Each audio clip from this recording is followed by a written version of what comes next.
Hello HSC 2025 ব্যাচের পরীক্ষার্থী ভাইয়া এবং আপুরা, আশা করি তোমরা সবাই অনেক অনেক ভালো আছো। আর তোমাদের এক্সামগুলো তোমাদের আশানুরূপই হচ্ছে। সো আর কয়টা মাত্র পরীক্ষা, এরপরেই অনুষ্ঠিত হবে তোমাদের এইচএসসি প্র্যাকটিক্যাল পরীক্ষা বা ব্যবহারিক পরীক্ষা। আজকের এই ভিডিওতে থাকছে তোমাদের প্র্যাকটিক্যাল এক্সামের সম্পূর্ণ গাইডলাইন। সো আজকের এই ভিডিওটা সায়েন্স, আর্টস, কমার্স সব গ্রুপের স্টুডেন্টই দেখতে পারবা, কারণ তোমাদের কোনো না কোনো বিষয়ে প্র্যাকটিক্যাল এক্সাম আছে। সো ভিডিওটি লাস্ট অবধি কন্টিনিউ করতে থাকো। আশা করি একটা ভিডিওর মাধ্যমেই তোমাদের প্র্যাকটিক্যাল এক্সামের এ টু জেড জড়তা কাটিয়ে যাবে। আজকের এই ভিডিওতে থাকছে তোমাদের প্র্যাকটিক্যাল এক্সামে টোটাল কত মার্ক, তোমাদের প্র্যাকটিক্যাল খাতায় কত মার্ক, প্র্যাকটিক্যাল পরীক্ষায় লিখিত কত মার্ক, এবং ভাইভাতে কি কি প্রশ্ন করে এবং ভাইভাতে কত মার্ক থাকে। আমি প্রধানত সায়েন্স গ্রুপ নিয়ে আলোচনা করব এবং বাকি তোমাদেরগুলো তোমরা নিজেরাই বুঝে নেবা। প্রথমেই আলোচনা করি তোমাদের প্র্যাকটিক্যাল টোটাল কত মার্ক। তোমাদের ম্যাথ, ফিজিক্স, কেমিস্ট্রি, বায়োলজি এই টোটাল 4টা সাবজেক্টে প্রথম পত্র, দ্বিতীয় পত্র এটা মিলিয়ে তোমাদের টোটাল 25 করে টোটাল 200 মার্ক, আর সাথে আইসিটির 25 মার্ক। অর্থাৎ তোমরা যারা সায়েন্সে আসো তোমাদের জন্য এই প্র্যাকটিক্যাল মার্ক টোটাল 225। একজন ভালো স্টুডেন্টের A+ পাওয়ার জন্য এই প্র্যাকটিক্যাল মার্কগুলো গুরুত্বপূর্ণ ভূমিকা পালন করে। সো ভিডিওর মূল টপিকে চলে আসি। তোমাদের প্র্যাকটিক্যাল এক্সামে খাতায় কত মার্ক, তোমাদের এই খাতায় কত মার্ক। তোমাদের এই খাতায় মার্ক থাকবে 5 মার্ক। সো তোমরা এই এত সুন্দর খাতায় সাজায় গোছায় এত সুন্দর করে লিখতেছো, তোমাদের এই খাতায় শুধু মার্ক থাকবে 5, এবং তোমাদের পরীক্ষার খাতায় যেটা লিখতে হবে সেটাতে মার্ক থাকবে 15, এবং ভাইভাতে মার্ক থাকবে 5। তো কোথায় কিভাবে কোন প্রশ্ন আসে, ভাইভাতে কি কি প্রশ্ন ধরে, এখন এটা আলোচনা করব। তোমাদের এই খাতায় জাস্ট তোমরা খাতা সুন্দর করে সাজায় গোছায় লিখবা, এবং লেখার পরে তোমাদের কলেজে যে স্যার আছে, যে স্যারের এই সাবজেক্টগুলা, সেই স্যারের কাছ থেকে এই খাতায় সিগনেচার করে নিবা।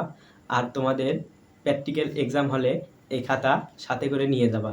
এখন কথা হচ্ছে তোমাদের এক্সাম হলে কি কি লিখতে হয়। তোমাদের যে কোনো 5টা বিষয় থাকবে, সেখান থেকে 2টা বিষয়ে লিখতে হবে। তোমাদের এই খাতায় যা যা লিখছো সেখান থেকে যে কোনো 2টা লিখলেই তোমাদের এনাফ। তো এখানে বেশি ভয় পাওয়ার কোনো কারণ নেই।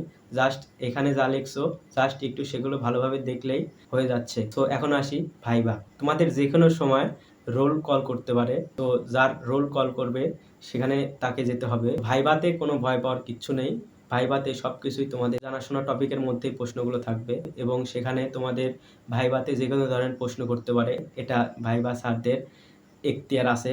সো এটাতে স্যারদের উল্টা জবাব দেওয়ার কোনো দরকার নেই যে স্যার এ প্রশ্ন আপনি কিসের জন্য করলেন, এটা তো সাবজেক্টের বাইরে। তো অবশ্যই সেখানে ভদ্রতা বজায় রাখবা, স্ট্যান্ডার্ড মানের তোমাদের ড্রেস আপ করবা। অনেক সময় স্যাররা তাদের মন মতন প্রশ্ন করে, সো এখানে কোনো স্যারদের উল্টা প্রশ্ন করার কোনো দরকার নেই।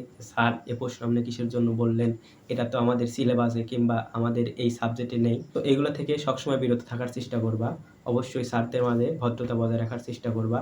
নিজের ড্রেস আপ, চুলের কাটিং এগুলো সবসময় সাবলীল রাখার চেষ্টা করবা। স্যার তোমার দিকে তাকিয়ে তুমি যে ভদ্র সেটুকু যেন প্রকাশ পায়। সো ভাইভাতে সাধারণত তোমাদের যে সাবজেক্ট, সেই সাবজেক্টের কিছু পয়েন্ট থেকেই প্রশ্ন করে।